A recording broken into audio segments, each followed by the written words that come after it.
Hi guys, Assalamualaikum. Welcome to my new another vlog video. Guys, অনেক excited. Guys, আমাদের bag দেখবা? Bag দেখানো লাগবে না।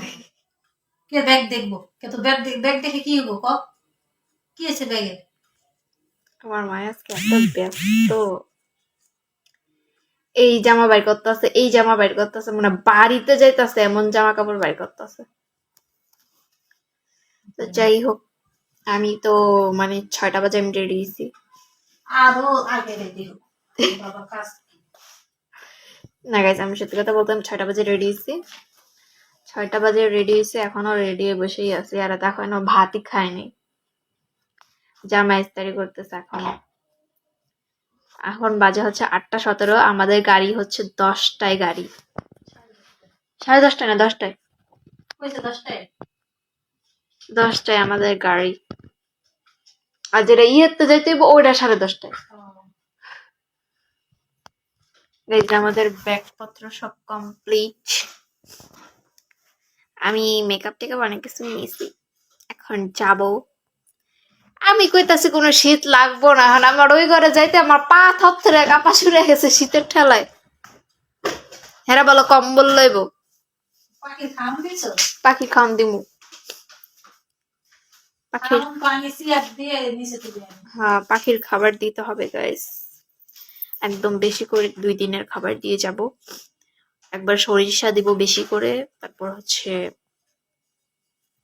খাবারগুলা দিব বেশি করে দিয়ে যেতে হবে। বেশি করে দিলে বা ফালায় বলে হালা খাইবো না, 2 দিন থাকবো না। 2 দিন তো খাবে, নিচে তুই উঠে খেয়ে যাবে। খিদা লাগলে নিচে থেকে যাবে।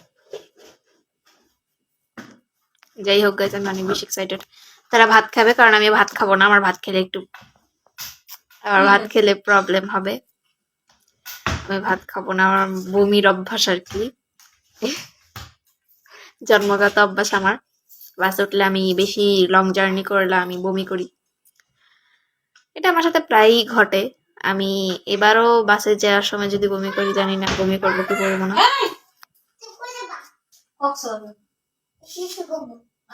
তাই না মুতবে। আমি ব্যাগের আমি পলি নিব না, বাসেই হেল্পারদের বললে পলি এনে দিবে। তুমি আমার কাছে বইতে পারবা না, আমার সোজা কথা বুঝছো? যে বমি করবে তুই আমার কাছে বইতে পারবে না, আমার সোজা কথা। আমি একলা থাকি না, দরকার পড়লে আমার সাথে থাকতে হবে। তাহলে আমার সিঙ্গেল সিটটা দিও। যদি মেয়েরা থাকে তাহলে বলতে পারবে, ছেলেরা থাকলে পারি না। আচ্ছা, ছেলেরা থাকলে বলতাম না, মেয়ে থাকলে দিও। 2 সাইডে মেয়ে থাকলে পারবে। জানলার ধারে যেহেতু বমু, জানলার ধারে আমাদের সিট পড়ছে। যেটা সিঙ্গেল সিট নিচ্ছে ওটা হচ্ছে জানলার ধারে, আর যেটা ডাবল সিট ওটা হচ্ছে কি আমার দুইজনে। আমি সবসময় জানলার ধারে বসবো, কারণ আমার জানলার ধারে না বসলে হচ্ছে আমার প্রবলেম হবে আর কি। আমি জানলার ধারে বসতে হবে আমার। ওকে গাইজ, আল্লাহ হাফিজ। একবার কক্সবাজার যে আমি আপনাদের সামনে আসবো। Bye bye.